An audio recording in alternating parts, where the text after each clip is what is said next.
Energy and Commerce Committee, Buddy Carter. Congressman, wow, thanks so much for coming on to this breaking news here. Inflation continuing to go up. We're told it's transitory. What do you make of this?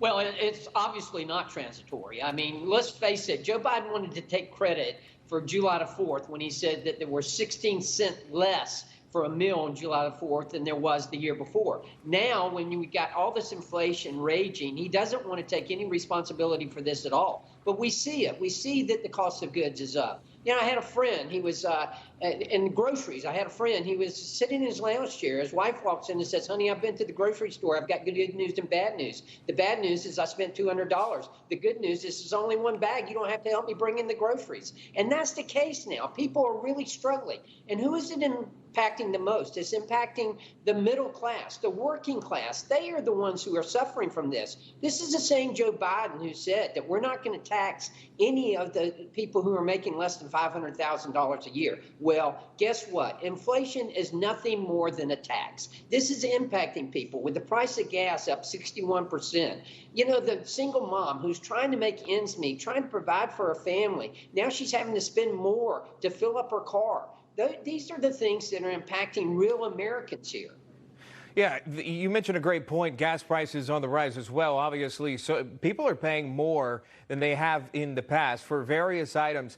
And that's the question I have for you. Is this a priority of the White House when you have, I believe it was 11 Democrats calling to President Biden saying, hey, can you at least do something about the gas prices? This seems to be nonpartisan at this point.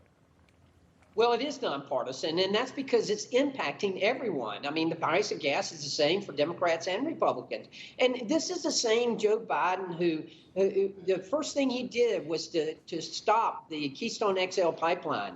And yet he approves of the Russian pipeline in Europe and advocates for it. And this is causing us, after we've achieved energy independence, now we're just throwing it away. We're counting on OPEC to pump more oil. I mean, this is ridiculous. We have plenty of oil right here. And as far as natural gas goes, with the price of natural gas to heat our homes, again, this winter is going to be awful for people who are trying to heat their homes. This is essential. The price of natural gas is up 38%. And in this $3.5 trillion tax and spend socialist wish list that they're trying to pass, they want another tax on natural gas, which will increase the price even more, meaning that people will struggle to heat their homes and that this is going to break them.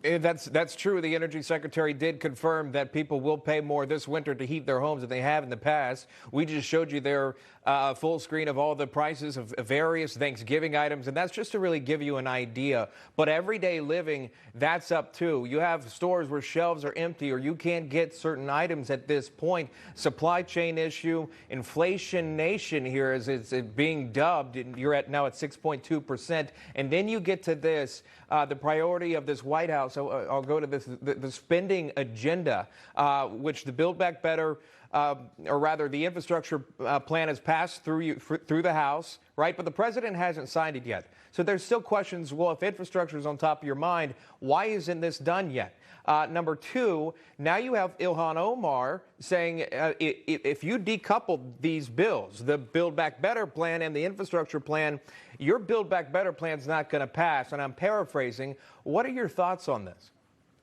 Well, first of all, I'm very disappointed that the bipartisan infrastructure bill passed with Republican votes. I'm embarrassed by this. We could have defeated this and therefore stopped this $3.5 trillion spending spree that the Democrats want to give here. This is, you know, this is not monopoly money we're talking about here. This is real money. And then they want to say, oh, we've got it down from 3.5 to 1.5, which is erroneous. No, it's not going down. All they're doing is cutting back on the length of the programs, therefore getting the price down. And we all know that once those programs begin, they're not going to end. Ronald Reagan said the closest thing that you'll ever see to eternity on earth is a government program because it never stops. And this is what they're doing. They're just playing a shell game here. This is ridiculous that we're spending this kind of money. And what is it on? It's on the priorities with the Green New Deal. It's on the other things that really have nothing to do with true infrastructure. And the supply chain issues that we're struggling here. I'm in Savannah, Georgia right now, speaking to you, right at Plant Riverside, right next to the ports. Well, we've got ships off of our off of our coast here that are backed up. Joe Biden finally got his boat parade, but it's not the one that he wanted. I'll leave it right there. The congressman responding to that breaking news there. Consumer price index now 6.2%. That just coming in. Congressman Buddy Carter, thank you so much. We do appreciate your time.